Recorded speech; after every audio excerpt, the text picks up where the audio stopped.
Hey guys, this is Maria from freewaysocial.com, and in this video I will show you how to make liked videos private on TikTok.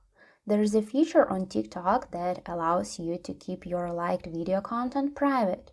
Follow these steps and you will find out how you can do it.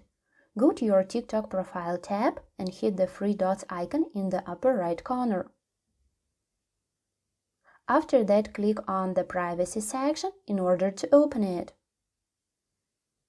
Scroll down until you see the liked videos option and tap it. Select the Only Me option. That's it. I hope this guide was helpful and you were able to make liked videos private on TikTok. Don't forget to like this video and visit us at freewaysocial.com.